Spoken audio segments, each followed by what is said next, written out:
Oh man, hey, how's everybody doing? Welcome back to Ask That Podcast. Woo, baby! Woo!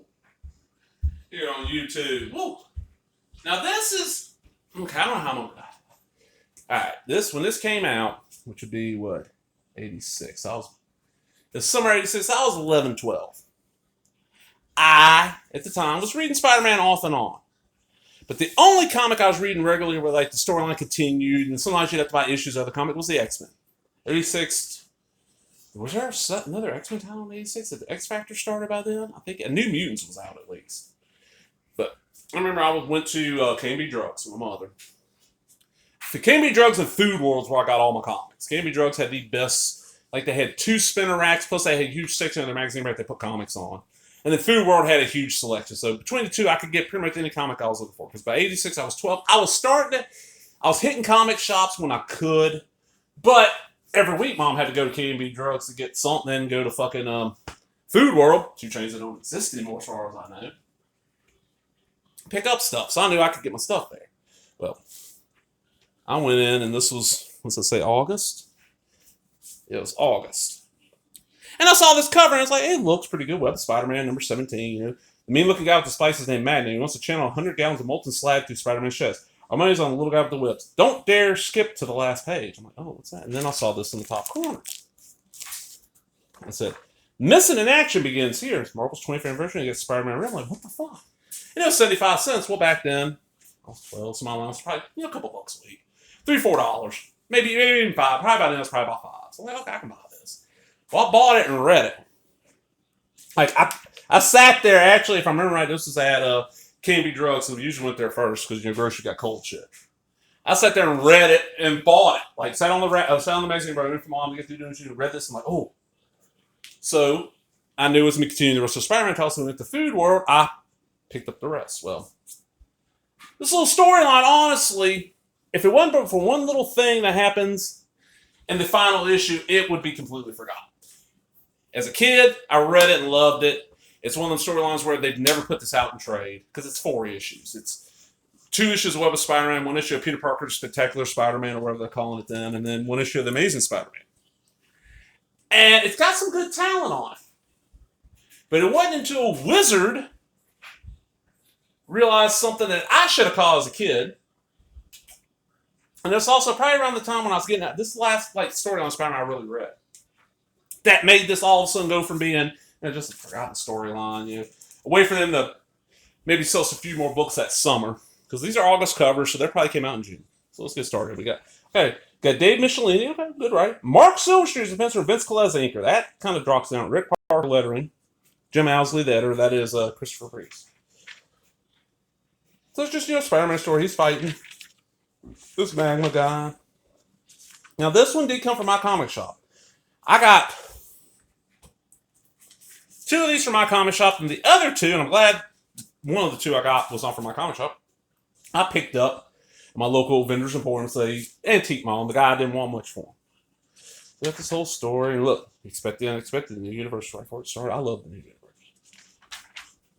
That are cats on VH, and look how white these pages are. This is not Baxter paper. This is regular newsprint, but it looks so good. I remember looking at these ads every month. Oh man, Alabama or Mississippi shows up. Even Louisiana's like, I might have taught Mom to drive to New Orleans. It's just typical. It's a typical Spider-Man story of the area. And I didn't know who Mark Silverstreet was back then. All this shit happens. Then there's an explosion of Spider-Man right there, and then it ends with, where's Peter Parker? We get the letters page. Well, okay, that's kind of cool. The mask ad, the old Yamaha ad. So that's the star of the story. Now, I'm not exactly sure the next 2 parts, what issues are in what order. I need to look, but it don't really matter. So this what I'm pretty sure is the second one. I'll order this from my comic shop. This is issue 117 of Spectacular Spider-Man. 1 from 76 is the first series. And by this time, I think it's not even called Spectacular. It's called it was Peter Parker of Spectacular Spider-Man was the title. This time it is the all-new, all-daring Peter Parker. Oh, the Spectacular Spider-Man. Where's Spider-Man? Face off between the Black Cat and Doctor Strange. Now, my biggest gripe about this Doctor Strange is I don't remember Black Cat. I'm pretty sure she is not in that outfit this entire issue. Action, intrigue, suspense. Face it, true believers. Gunn's got it all, except for the guy with the webs. This interaction continues in issue. Another 75-cent comic. Yes, it's in a different outfit. So,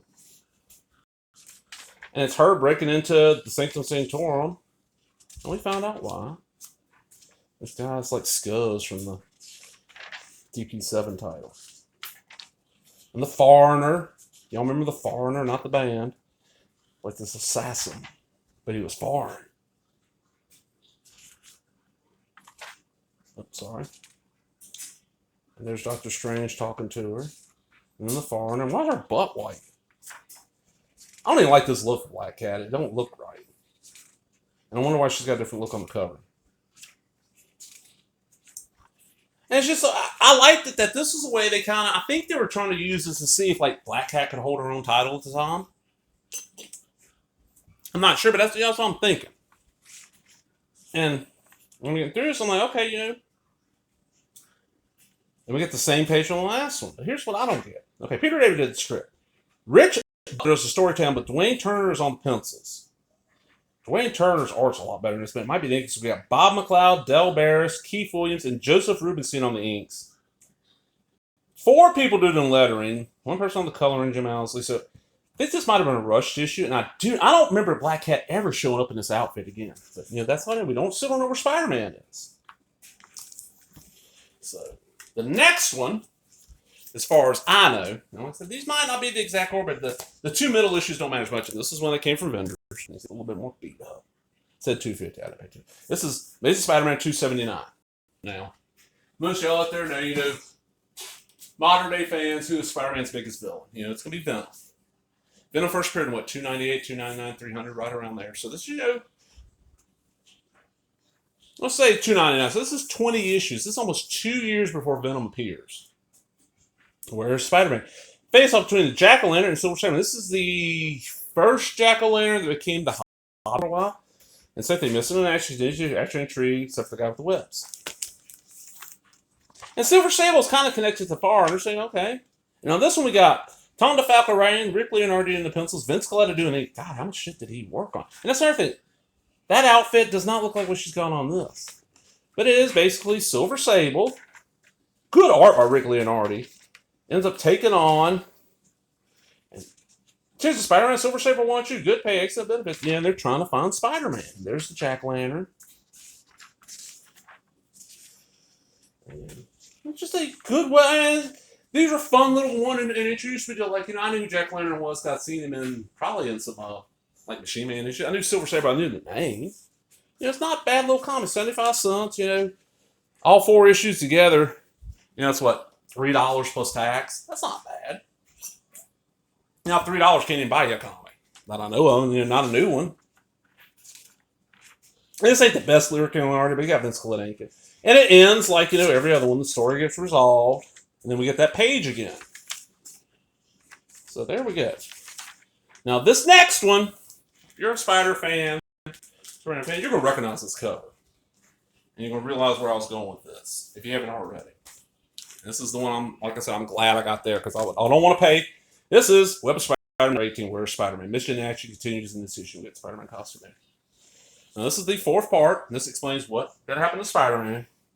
And like I said, I'm glad I found this at vendors where I paid probably about $1.25. Even $2.50 would be good, because this one, thanks to Wizard and other things, it got hyped up. Now, this is September, so this came out July. This came out in my birth month. We got some, there's Mary Jane. And this is Mark Silverstreet again. You know, Dave Michelini, Kyle Baker on the inks now. So listen, Peter comes back and he's explaining. There's the black costume. Looks like it's the black and whites from here on out. He's explaining what happened and the explosion. His costume was shredded and he didn't have a lot of web fluid and he stole a coat and hitchhiked and cops messed with him and they thought he was homeless and he went to jail and it's all kinds of crazy shit, you know? And you're like, okay, cool little way to end the story. You're enjoying it and I'm like, okay, that's cool. And he passes out on the couch. Then we got the next day. This right here. Soon.